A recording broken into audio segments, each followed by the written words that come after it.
ሊቀ ሰማዕታት ቅዱስ ጊዮርጊስ ፀሐይና የአጥቢያ ኮከብ የተባለ ታላቅና ክቡር የሆነ የሰማዕቱ የቅዱስ ጊዮርጊስ የምስክርነት ፍጻሜ የሆነበት ቀን ሚያዝያ 23 የከበረ ነው።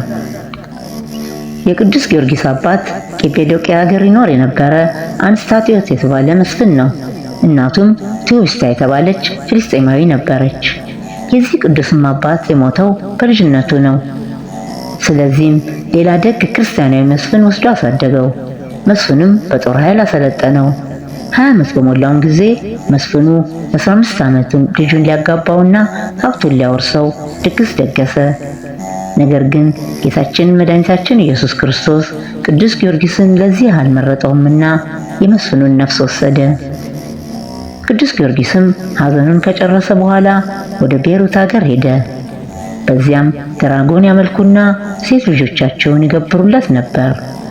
ሰማዕቱም ድራጎኑን በኃይለ መስቀሉ ድል ነስቶ ገድሎታል። ሕዝቡንም ወደ አምልኮተ እግዚአብሔር መልሷቸዋል። ዕድሜው 20 ዓመት በሞላ ጊዜም ወደ ንጉሥ ዲዲያኖስ ዘንድ የአባቱን ሹመት ሊቀበል ሄደ። ነገር ግን በዚያ ጊዜ ንጉሡ ሕዝቡ ጣዖትን እንዲያመልኩ ያስገድዳቸው ነበር። ስለዚህም ቅዱስ ጊዮርጊስ እጅግ በማዘኑ ገንዘቡን በሙሉ ለድሆችና ለምስኪኖች በመስጠት ባሮችንም ነፃ አወጣቸው። ከንጉሡ ዘንድ በመሄድ በፊቱ ቆሞ በክብር ባለቤት በጌታችን ኢየሱስ ክርስቶስ ታመነ። ንጉሡ ግን በማባበልና ቃል ኪዳንም በመግባት አምላኩን ክዶ ለጣዖታት እንዲሰዋ ለማድረግ ሞከረ። ብዙ አስጨናቂ ስቃይንም አሰቃየው። ጌታችን መድኃኒታችን ኢየሱስ ክርስቶስ ግን ያጸናው፣ ቁስሉንም ያድነው ነበር። ለ3 ጊዜም እንደሚሞት እርሱም እንደሚያስነሳው በአራተኛውም የምስክር አክሊልን እንደሚቀበል ነገረው። በዚህም ጊዜ ቃል ኪዳን ገባላት። ለ7 ዓመትም በጽኑ መከራና በስቃይ እንዲሁም በተጋድሎ እንደሚኖር ከዚያም ስሙ በዓለም ሁሉ የተገለጠ እንደሚሆን መላእክትም እንደሚያገለግሉት ነገረው። ቅዱስ ጊዮርጊስ ትእዛዙን ባለመቀበሉ ንጉሥ ዲዲያኖስ እጅግ አዝኖ አትናሲዮስ የሚባል ታላቅ እስረኛ ካስመጣ በኋላ መርዝን ቀምሞና በጽዋ ሞልቶ ለቅዱስ ጊዮርጊስ እንዲጠጣው ሰጠው። መርዙም በፍጥነት የሚገድል ነበርና ወዲያውኑ የሚሞት መስሎት ነበር። ቅዱስ ጊዮርጊስ ግን ያን ጽዋ ቢጠጣም ምንም ጉዳት ሳይደርስበት ቀረ። የእግዚአብሔር ድንቅ ሥራ በመሆኑም ይህንን ተአምር አይቶ ያ መሰሪ በክብር ባለቤት በጌታ በኢየሱስ አምኖ በሰማዕትነት መሞት ቻለ። ቁጥራቸውም 30,700 ነፍስ የሚሆኑ ሌሎች ብዙዎች ሰዎች ከእርሱ ጋር በሰማዕትነት ሞተው የሕይወት አክሊልን ተቀዳጁ።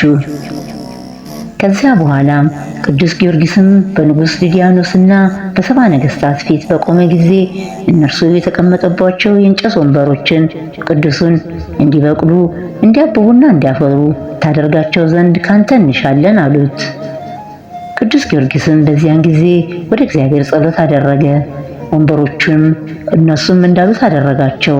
የአምላክንም ድንቅ ሥራና ተአምር አይተው ቁጥር የሌላቸው ብዙ አሕዛብ በጌታችን አመኑ። ነገሥታቱ ግን ከማመን ይልቅ ቅዱሱን በጉድጓድ ብረት ምጣድ ውስጥ አበሰሉት። አቃጥለውና አሳርረውም ሥጋውንና አጥንቱን ፈጭተው አመድ ካደረጉ በኋላ ከረጅም ተራራ ላይ በተኑት። ሆኖም ግን ጌታችን ኢየሱስ ነፍሱን ወደ ሥጋው መልሷት ደግሞ አስነሳው። ቅዱስ ጊዮርጊስም ዳግም ተነስቶ ከነገሥታት ፊት በመቆም ተመልሶ በክብር ባለቤት በጌታችን ኢየሱስ ስም ሰበከ። በዚህም ጊዜ ቁጥር የሌላቸው አሕዛብ አይተው እግዚአብሔርን ሥራ አደነቁ። በጌታችንም አምነው በሰማዕትነት ሞቱ። ነገሥታቱም ዳግመኛ ማመን አዳግቷቸው እርሱን ሊፈትኑት ሙታኖች ብታስነሳ አምላክ እውነተኛ አምላክ እንደሆነ እናውቃለን፣ በእርሱም እናምናለን አሉት።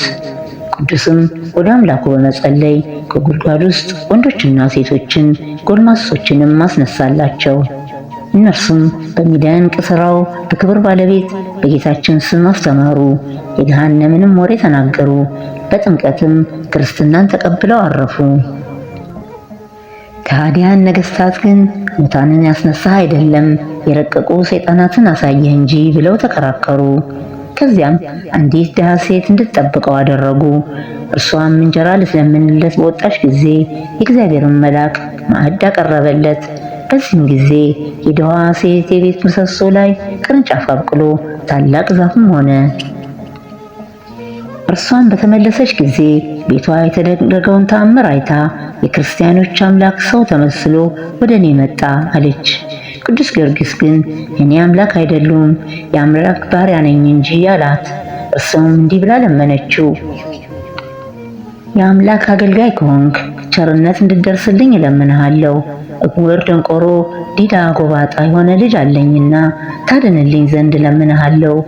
እርሱም ሴቲቱን ስለ ጌታችን እምነት ካስተማራት በኋላ ልጇ ላይ በመስቀል ምልክት ሲያትብበት ዓይኑ ማየት ቻለ።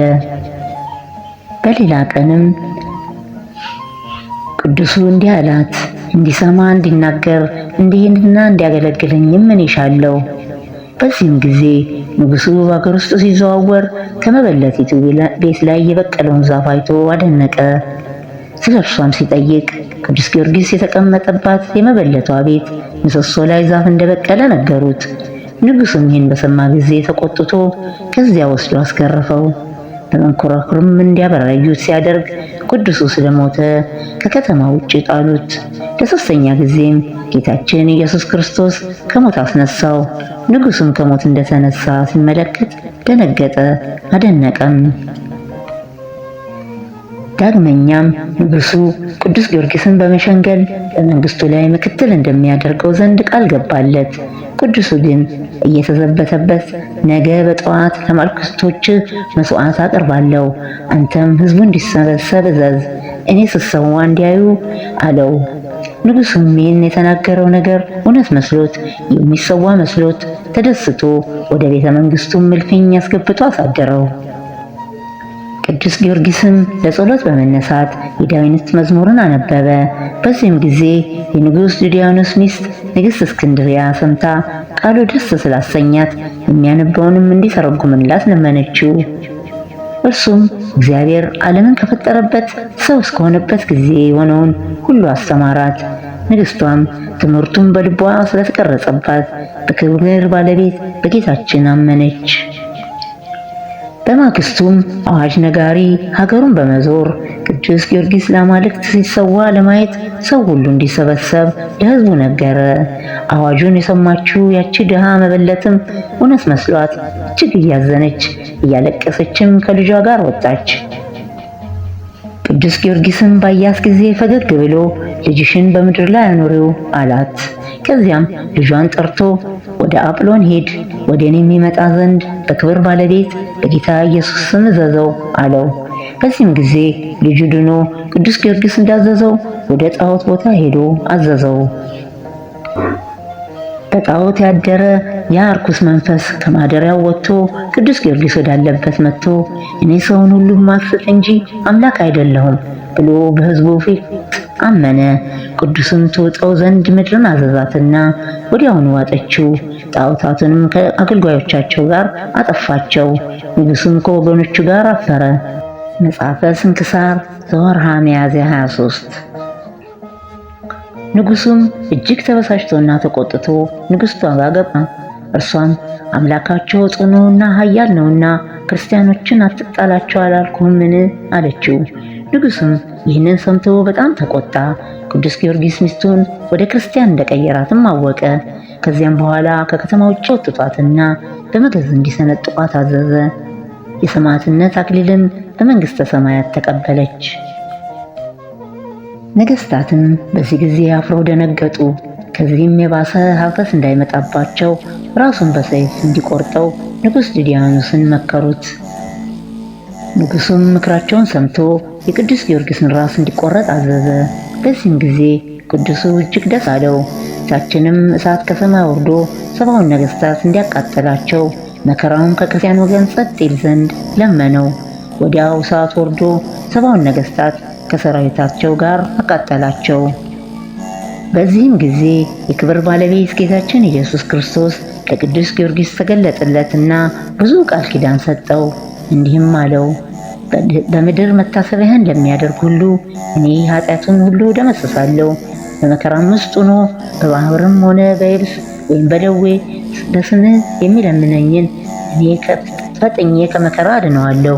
ከዚህም በኋላ ጌታችን በክብር ወደ ሰማይ አረገ። ቅዱስ ጊዮርጊስም ራሱን ዘንበር ላደረገ፣ በሰይፍም ቆረጡት። በመንግሥተ ሰማያት አክሊላትን ተቀበለ። ክርስቲያኖችም ሥጋውን ወስደው በልብስ ጠቅልለው ወደ ሀገሩ ልዳ ከወሰዱት በኋላ ቤተ ክርስቲያንም ሰርተው በውስጡ አኖሩት። ከእርሱም ቁጥር የሌላቸው ብዙ ድንቅ ተአምሮች ተገለጡ። አምላካችን እግዚአብሔር ከቅዱስ ጊዮርጊስን በረከት ያሳትፈን። የሰማዕቱን ረድኤት ሁላችን የክርስቲያን ወገኖች ከሥጋና ከነፍስ መከራ ይጠብቀን ለዘላለሙ አሜን። ምንጭ መጽሐፈ ስንክሳር ሚያዝያ 23